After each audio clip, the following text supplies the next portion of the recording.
Arriva la seconda sconfitta per il Treviso Calcio nel campionato di Lega Pro 1. Pesante il passivo della compagine bianco-celeste che dopo essere passata sotto trova un momentaneo pareggio contro l'Entella, ma complice anche un'ingiusta espulsione, chiude l'incontro con il pesante passivo di 4-1. Vediamo.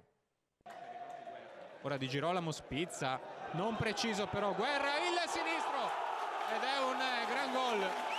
Grandissimo gol di Simone Guerra al 10° minuto.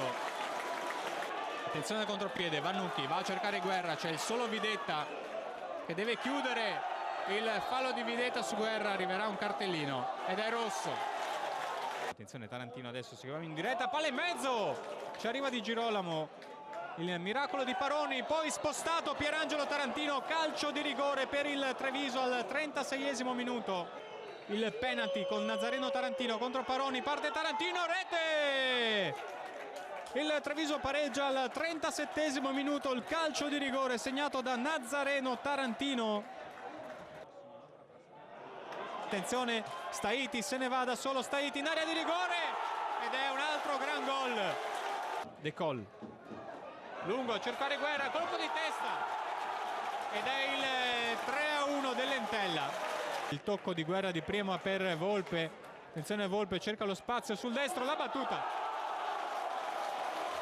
ed è un gran gol di Gennaro Volpe. Sì, diventa difficile commentarla anche perché credo che anche oggi l'espulsione, anzi più di quella di domenica, sia ingiusta.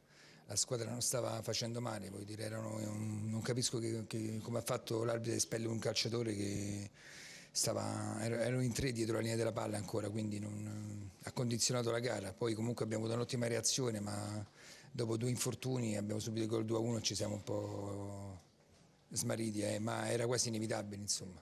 Sono molto rammaricato di queste decisioni perché non le capisco, cioè nessuna delle 2 espulsioni era... Una ci poteva essere la fiscale, quella di domenica, quella di oggi è proprio fuori dal comune, assurda. Sabato